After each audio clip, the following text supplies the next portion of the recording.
Eh bien, écoutez, bonjour à tous. Bonjour à tous. Je suis ravi de vous accueillir pour ce deuxième épisode de notre série à destination des acteurs du capital investissement. Donc, je suis Guillaume Bouvier, je suis un des associés de Kea. Très rapidement, peut-être pour ceux qui ne nous connaissent pas, donc Kea, c'est un cabinet de conseil en stratégie et transformation d'origine française. On existe depuis 25 ans. On a un partnership indépendant. On s'appuie sur une équipe d'environ 300 consultants en France, 900 dans le monde.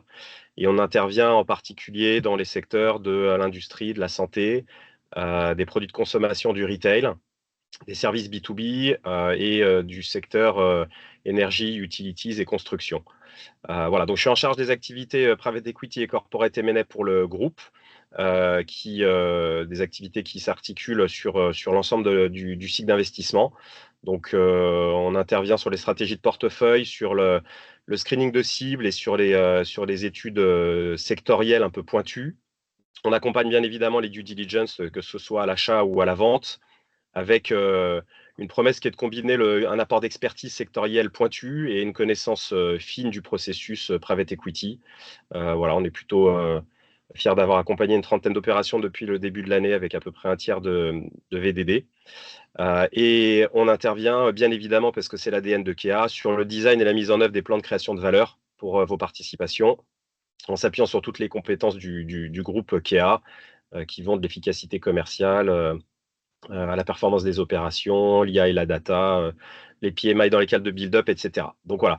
Alors pourquoi est-ce qu'on a voulu cette séquence de webinaire pour les gens du secteur du capital investissement? C'est tout d'abord parce qu'on est convaincu qu'il existe des voies de création de valeur rapides pour vos actifs. Et ça nous paraît en particulier critique dans le contexte de marché actuel qui, bon, à la fois est un peu atone, on le sait, dans lequel les prix restent élevés et dans lequel vous avez, pour certaines de vos participations, vous pouvez avoir un peu de difficulté à sortir. Donc, ces leviers de création de valeur court terme, on en maîtrise un certain nombre chez Kea. On a l'ambition de, voilà, de les partager avec vous au fur et à mesure de ce cycle de webinaires. On a eu un premier échange il y a quelques semaines sur le sujet du pricing, qui en est un avec une portée assez court terme. Et aujourd'hui, on va traiter un second levier qui nous semble important, qui est celui des des plans d'amélioration de la performance opérationnelle. C'est un sujet sur lequel on est beaucoup sollicité en ce moment. Je pense parce que, je le disais dans le contexte, ça a du sens. Ça permet des gains rapides et aussi, je crois, ça permet de connaître en profondeur et en détail les modèles de création de valeur des sociétés. Voilà. Donc, on va rentrer dans le vif du sujet. Pour ça, je suis entouré de trois personnes. Donc, de Patrick Richer, avec qui j'anime le développement de notre pôle Private Equity, donc qui est l'ancien fondateur de Neovian. Certains connaissent certainement. Et puis de Stéphane Dalla Libera et Olivier Gressin, qui sont tous les deux associés chez Kea et qui conduisent notre équipe en charge des plans d'EBIT Recovery, comme on les appelle. Voilà. Alors, vous pourrez leur poser des questions. Je vous propose peut-être de mettre vos questions dans le chat au fil de l'intervention et puis on y répondra à la fin ou en live si vous voulez prendre la parole à la fin de leur intervention. Voilà, sans plus attendre, rentrons dans le vif du sujet. Patrick, je te passe le micro. Merci Guillaume, bonjour à toutes et à tous. Effectivement, on peut rentrer directement dans le vif du sujet. Peut-être avec une première question pour toi, Olivier. Qu'est-ce qu'une mission d'EBIT Recovery et est-ce qu'il y a des signaux ou des indicateurs qui doivent alerter le fonds d'investissement sur le fait de déclencher une telle mission d'EBIT Recovery? Vaste question, vaste question. Bah, déjà, bonjour à tous. Merci pour cette question. Sacré sujet pour démarrer la journée. Alors, peut-être pour répondre à la première question, en fait, en quoi consiste un projet Debit Recovery? En fait, c'est un programme qui vise à redresser significativement la rentabilité de l'entreprise. Donc, on va se focaliser sur des actions assez court terme qui vont pouvoir avoir un impact réel et visible sur les l'EBITDA de l'entreprise. Donc, on travaille en général autant la partie d'optimisation, de réduction des coûts, que éventuellement, comme Guillaume l'a évoqué, des sujets de sucre rapide sur le pricing qui a déjà été évoqué lors du premier webinaire, ou même la rationalisation des offres produits sur un certain nombre de produits à faible rotation. Donc, l'objectif de ces plans, c'est bien d'aller gagner plusieurs points d'EBITDA dans des horizons de temps relativement limités. La seconde partie de ta question, Patrick, et elle est intéressante aussi, c'est quoi le bon timing? Alors nous, depuis 20 à 25 ans qu'on mène ces projets de debit recovery, de compétitivité, on se rend compte que pour les fonds, il y a deux moments qui sont à privilégier. Le premier, en général, il peut intervenir juste après le closing. En fait, ça peut dépendre aussi de la thèse d'investissement du fonds, puisque dans un certain nombre de cas, une des thèses d'investissement ou une des parties de l'equity story, c'est d'aller améliorer les l'EBITDA parce qu'on a un ratio d'EBITDA qui est plus faible dans la participation en question que ses pairs. Et donc, on sait qu'on a une partie de la thèse d'investissement qui va être il faut redresser l'EBITDA pour le mettre au même niveau que ses concurrents. Donc, dans ce cas-là, nous, en général, on intervient très vite après le closing pour aller faire ce premier pas qui va permettre aussi de financer ensuite la croissance et le développement international sur des nouveaux marchés, sur des voilà. Le deuxième moment sur lequel on est souvent sollicité, c'est lorsque un certain nombre de signaux, alors ils peuvent être variés, mais voilà, on voit une dégradation sur la progression de l'EBITDA, on a une dégradation sur la trajectoire de croissance par rapport à ce qui avait été imaginé. Et donc typiquement, on est sollicité à ce moment-là pour dire, voilà, on est en train de s'éloigner un petit peu de la trajectoire initiale, et donc comment est-ce qu'on fait pour se remettre dessus? Et c'est là où on intervient. Alors, idéalement, il est toujours préférable de lancer ce type de dispositif et de programme lorsque on n'est pas trop éloigné quand même de la trajectoire initiale. Pourquoi? Parce que plus on attend, plus le gap est important et plus souvent aussi le management de l'entreprise est émoussé puisqu'ils ont déjà essayé de travailler, etc. Donc, on arrive parfois dans des situations où voilà, le management est émoussé, a perdu un peu confiance. Et donc, on est là aussi pour les aider. Mais plus on intervient tôt, et mieux c'est. Et on va chercher aussi à véritablement, je dirais, franchir une étape en termes de performance. On en parlera peut-être après. Mais voilà, on est en capacité d'aller faire un peu la différence, je dirais, en termes de points d'EBITDA, d'aller chercher plusieurs points. Très clair, merci beaucoup. Peut-être pour compléter un peu ces éléments, Stéphane, est-ce que toutes les sociétés, toutes les PME, toutes les ETI sont éligibles à ce type de mission? Ou est-ce que typiquement une société de service, vous allez prendre le problème différemment d'une société technologique, une petite société, une grande société, une société franco-française ou à l'international? Comment vous adaptez un petit peu votre approche? Déjà, bonjour à toutes et à tous. Merci d'être avec nous ce matin. Merci aussi, Patrick, pour cette question. Alors, nous, on intervient dans différents types de secteurs, que ce soit des sociétés industrielles ou effectivement des sociétés de services, tailles différentes, qu'elles soient en France ou à l'international d'ailleurs. On intervient plus particulièrement néanmoins dans les PME et dans les ETI. C'est vraiment là que je trouve que nos savoir-faire, en tous les cas, apportent leur plein potentiel. En particulier parce qu'il y a un élément fondamental pour nous, c'est la proximité avec le dirigeant et l'équipe dirigeante. Et c'est vrai que dans cette taille d'entreprise-là, de fait, ça rend ce point un peu plus facile, puisque de toute façon, l'équipe dirigeante et le dirigeant vont être, entre guillemets, sur le tonneau pendant toutes ces interventions. Après, sur le mode d'approche, il est évidemment différent en fonction des sociétés, et les leviers qu'on va utiliser vont être différents. Bien sûr, lorsqu'on va être dans l'industrie, les achats pesant à peu près 60% du chiffre d'affaires, on va travailler les sujets opérations autour de la question des achats, autour de la question de la supply, autour de la question du footprint industriel. Et ça, sur l'ensemble du footprint industriel, l'ensemble des géographies. Lorsqu'on va être dans le retail, bien sûr, on va travailler ces sujets-là, mais on va aussi regarder les sujets de logistique, les contributions, la performance des points de vente. On peut regarder sur différents ratios, l'ensemble des fonctions support. Et puis, comme Olivier le précisait, on a aujourd'hui un outil extraordinaire lorsqu'on sait fait parler de la data et qu'on arrive à trouver de la valeur à travers la data sur le pricing. Sur tout ce qui est ESN ou tech, très people intensive, on va plutôt regarder tous les enjeux de savoir-faire, de compétences, de skills, d'upskilling, pour s'assurer qu'en tous les cas, la question on sait répondre à la question de time to market.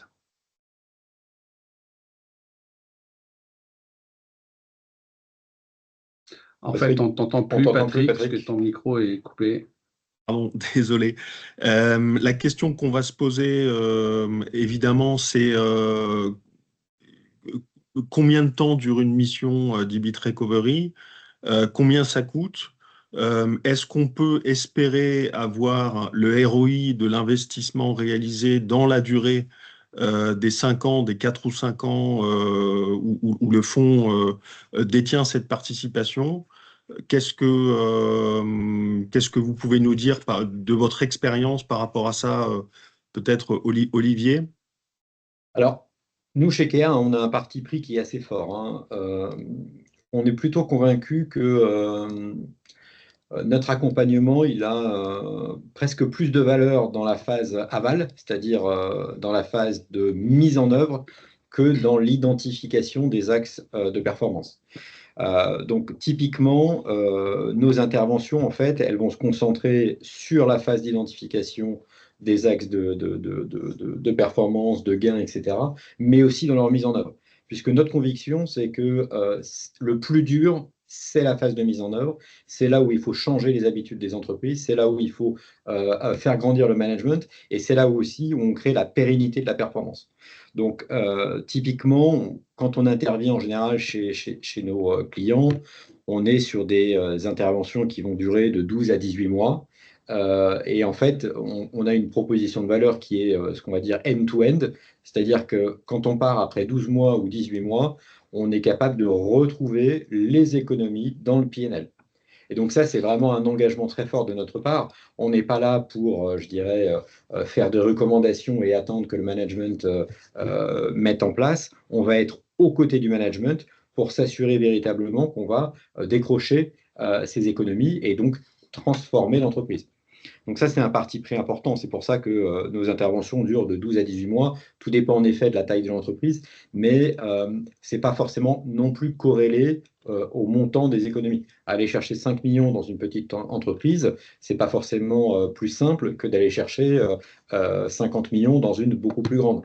Voilà. Tout dépend aussi son activité industrielle. Lorsqu'on est sur des usines, en général, voilà, la performance industrielle, elle est plus longue à mettre en œuvre. Les achats peuvent être plus rapides. Lorsqu'on a une problématique de fonction support, c'est des choses qui peuvent aller plus vite. Typiquement, on a travaillé il y a quelques temps sur une participation. On avait des fonctions support qui étaient de l'ordre de 16 à 17% de chiffre d'affaires. On les a emmenés en moins de 12 mois, en 8 mois, à 12 points. Donc là, directement, on a un impact très fort sur la rentabilité de l'entreprise. Donc ça, c'est un premier élément de réponse. Le deuxième élément, c'est peut-être aussi, avant de parler de coûts, c'est les enjeux. En fait, quand on parle d'aller chercher des enjeux, nous, on va travailler des assiettes de coûts, on va aller chercher grosso modo 15% d'une assiette de coûts adressable. Donc l'assiette de coûts adressable, elle peut exclure par exemple l'empreinte immobilière lorsque l'entreprise dispose de ses locaux, etc. Elle peut exclure un certain nombre de coûts qui sont des contrats à long terme qui ont été passés. Et donc sur l'assiette adressable, on va chercher grosso modo 15%. On peut aller chercher plus. Là, on a travaillé très récemment dans une participation dans une société d'infrastructure assez significative. Sur une assiette adressable de 250 millions, on a généré 50 millions d'euros d'économies en l'espace de 18 mois. Voilà. Et donc, ces 50 millions, ils sont mesurables, ils sont visibles, ils sont tangibles dans le compte de résultat. Et peut-être le dernier élément de réponse que j'apporterai à ta question, c'est la notion de ROI. En fait, la notion de ROI, je pense qu'il faut la regarder à deux niveaux. Il y a le ROI déjà pour l'entreprise qui est sous fond. Parce qu'en général, c'est quand même l'entreprise à la fin qui va payer ce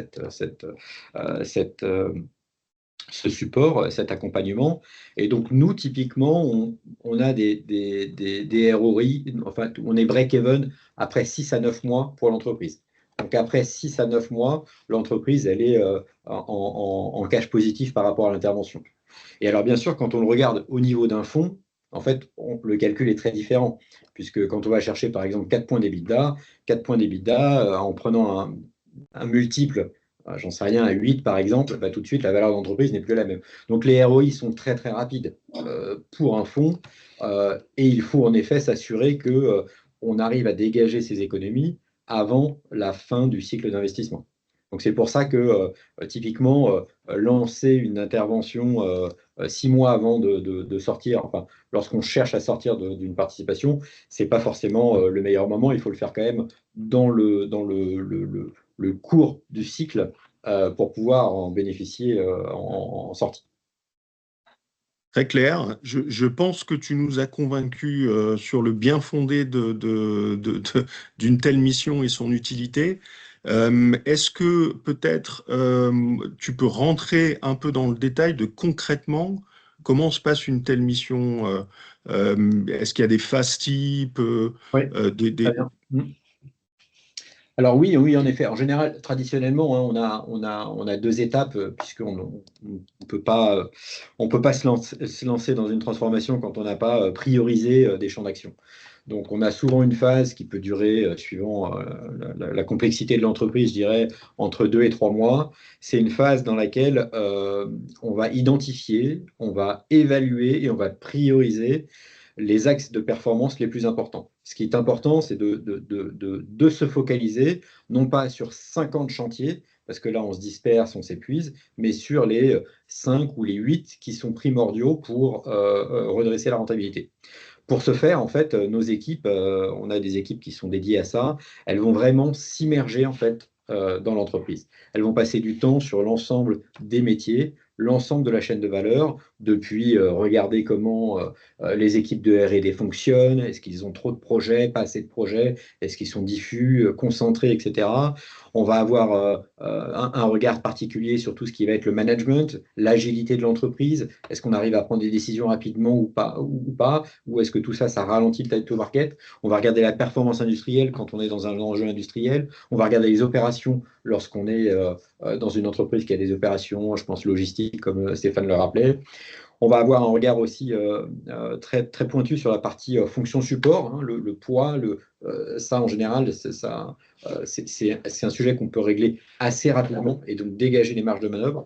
Donc cette première phase de 2 à 3 mois, elle est primordiale parce qu'elle permet vraiment de se concentrer ensuite et de concentrer les efforts et l'énergie sur les axes les plus importants. Donc on travaille l'ensemble de la structure de coûts et on a une vision 360 degrés à l'issue de cette phase. Et comme je le disais en première étape, nous, notre conviction, c'est que si on s'arrête là, en fait, il ne se passe pas grand-chose. Donc, la partie la plus difficile, c'est vraiment la partie que certains appellent le delivery. Comment est-ce qu'on s'assure que ces axes d'amélioration qui ont été posés, partagés avec le management, on est en capacité d'aller les mettre en œuvre pour changer durablement la façon d'opérer. Et donc là, typiquement, on a 3 types d'interventions, enfin 3 modes d'intervention en fonction des chantiers. Il y a certains chantiers qui sont déterminants dans l'équation de rentabilité. Donc, traditionnellement, nos clients nous demandent d'être partie prenante dans ces chantiers. Donc, on peut être en lead ou en co-lead, je dirais, pour ces sujets qui sont très lourds. Il faut changer un partenaire industriel, il faut fermer un site industriel. On sait que ça va être compliqué et donc là, on est vraiment onboardé. On a d'autres sujets sur lesquels on va être plutôt miroir avec le management, puisque dans un certain nombre de cas, en fait, le management, une fois qu'on a cadré le chantier, cadré ce qu'il fallait faire, le management est plutôt autonome. Et donc, dans ce cas-là, nous, on va avoir, ils vont faire 80 à 90% du travail, et notre regard va être vraiment celui de s'assurer que ce qu'on met en place est bien cohérent par rapport à ce qu'on s'était dit en phase de diagnostic. On est bien sur les hauteurs de marge qu'on avait prévues, on est bien sur les économies qu'on avait envisagées et le timing qu'on avait envisagé. Donc ça, c'est un peu une assurance de notre part pour s'assurer que le rythme est le bon et la hauteur de marche est cohérente. Typiquement, sur des sujets de make or buy, quand on décide d'externaliser des opérations, on va s'assurer que on les externalise bien. On ne va pas se retrouver avec un prestataire qui va gérer des opérations ou une activité, mais on a conservé une partie des ressources parce qu'on a besoin de contrôler. Donc nous, on va s'assurer qu'on va au bout du geste. Et puis traditionnellement, le troisième mode sur lequel on est sollicité, c'est l'accompagnement du plan. Parce que là, en général, voilà, il faut beaucoup de rigueur pour s'assurer que les économies, les chantiers d'amélioration se traduisent dans le PNL, que lorsqu'on a des ajustements, par exemple, des effectifs, on s'assure aussi qu'on trouve un chemin social adéquat et on s'assure en effet que tout ça, ça se retrouve bien dans le compte de résultat. Donc on a un rôle aussi là-dessus pour aider le management, aider aussi le fonds à prendre des bonnes décisions sur la base de dossiers clairs et bien instruits. Très clair, merci beaucoup. Alors, tu parlais de management tout à l'heure. Est-ce que le fait d'embarquer le management avec soi dans la mission est un facteur clé de succès d'une mission d'EBIT Recovery? Et au-delà de cette participation du management, quelles sont les autres peut-être conditions de réussite d'une telle mission, Stéphane? Merci Patrick. En fait, fort de notre expérience de plus de 20 ans maintenant, nous on est assez clair, il nous semble qu'il y a 4 conditions pour réussir un saut de performance qui soit et franchir un cap significatif avec des résultats visibles dans le compte de résultats, comme le disait Olivier, à 12 et 18 mois. Il y a une première condition sur laquelle il faut passer du temps, c'est la question de pouvoir mobiliser, fédérer, faire bouger en fait et engager les collaborateurs. Et derrière ça, nous, ce qui nous paraît important pour réussir cette mise en mouvement, c'est qu'il faut être extrêmement explicite sur l'objectif, les objectifs qui sont recherchés. Il faut que ces objectifs soient ambitieux, suffisamment ambitieux pour obliger à bouger, pour obliger à regarder les choses différemment, pour obliger à faire les choses différemment. Mais ils doivent rester néanmoins accessibles puisqu'il faut emporter l'adhésion des collaborateurs. Et l'expérience nous montre que généralement, ces objectifs tournent entre 15 à 25% de l'assiette adressable. Donc ça, c'est le premier, c'est cette question-là sur ce qu'on a appelé créer le momentum et pour faire vivre cette dynamique. Le deuxième point qui nous paraît important, c'est ce qu'on a appelé une orchestration entre une vision top-down et une vision bottom-up. C'est-à-dire qu'à un moment ou à un autre, lorsqu'on veut être explicite sur les objectifs, il y a un enjeu à aligner l'ensemble de la direction générale qui va devoir fixer les objectifs, qui doit aussi fixer les délais d'obtention, parce que ça donne le rythme, ça donne les échéances. Et en parallèle, on va travailler sur une vision bottom-up qu'on préconise systématiquement dans nos missions parce que ça va être le moyen d'identifier de façon très opérationnelle la façon dont les poches de performance sont accessibles. Et donc, c'est aussi un moyen, et c'est pour nous une étape déterminante, pour permettre d'embarquer le management intermédiaire, qui est, comme tout le monde le sait dans les entreprises, la courroie de transmission, et sans qui on ne fait rien sur ce type de projet. Le troisième point qui nous paraît important, et Olivier en a parlé, c'est que dans la manière dont on travaille, c'est qu'on rentre dans l'ensemble des chaînes de valeur des sujets sur lesquels on travaille pour bien comprendre finalement où se situent les différents enjeux. Et donc, ça peut être sur des questions de top line comme ça peut être sur des questions de bottom line. Et puis, toute la question à la fois l'évolution des modes de fonctionnement, la mise en place d'organisations différentes, plus agiles, et toute la question du pilotage de la performance qui est nécessaire à la fois pendant la période du projet d'EBIT Recovery et puis à la suite du projet. Et enfin, le dernier point qui est essentiel et qui est aussi une marque de fabrique de Kea, parce qu'on a beaucoup parlé jusqu'à présent entre guillemets de hard, de la manière d'y aller, mais il y a une question qui est aussi soft, c'est-à-dire que en gros, c'est facile de faire des économies. Ce qui est compliqué, c'est que ça perdure dans le temps. Donc, c'est la question de... Je vais jusqu'au bout de la phase de mise en œuvre, tout l'enjeu de la phase de mise en œuvre, et j'ai créé les conditions qui vont faire que cette dynamique, elle perdure, et qu'après notre intervention, cela perdure, ce qui fait d'ailleurs que ça rend l'actif, une fois qu'il est sur le marché, encore plus appréciable. Et c'est pour ça que nous, dans nos interventions, on va s'atteler à regarder 4 types de valeurs, la manière dont on va travailler. Il faut que les résultats que l'on obtient amènent bien sûr de la valeur aux clients de l'entreprise. Il faut que ça réponde aux engagements que l'entreprise a pu prendre en termes de responsabilité sociale et environnementale. On regarde aussi la valeur collaborateur, c'est-à-dire demain, comment ils vont travailler différemment et comment ils vont être capables de générer la performance. Et puis enfin, une dernière valeur, c'est la valeur actionnaire liée à ce programme de performance et de bit recovery. Super, très clair. Il nous reste 3 minutes. Je ne sais pas si on a des questions. Sachant que, bien évidemment, si les uns les autres, vous souhaitez avoir plus de précision, Guillaume et moi, on est à votre disposition pour notamment vous mettre en contact avec Olivier et Stéphane sur l'une ou l'autre de vos participations. Est-ce que l'un ou l'une d'entre vous a une question? Peut-être un retour d'expérience sur ces sujets à partager rapidement.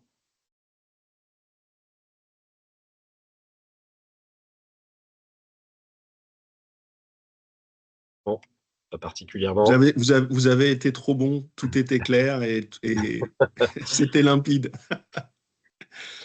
Alors voilà, donc j'espère que l'enjeu et l'intérêt de lancer ce type de démarche de création de valeur sera peut-être un peu plus clair pour vous.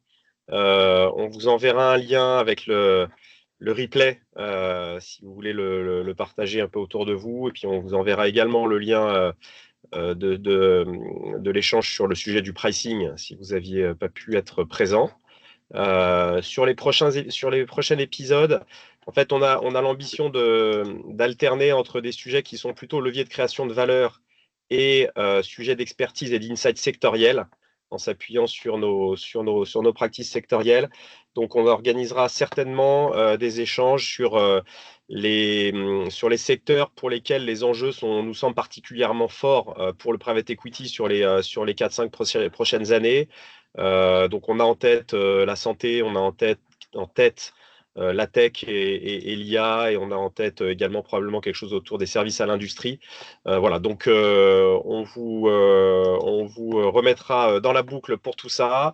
On vous donne rendez-vous pour les prochains épisodes. Et puis, écoutez, on vous souhaite une très bonne journée. Merci encore, Patrick. Merci, Stéphane. Merci, Olivier, pour nous avoir nourris sur ces sujets d'amélioration de la performance opérationnelle.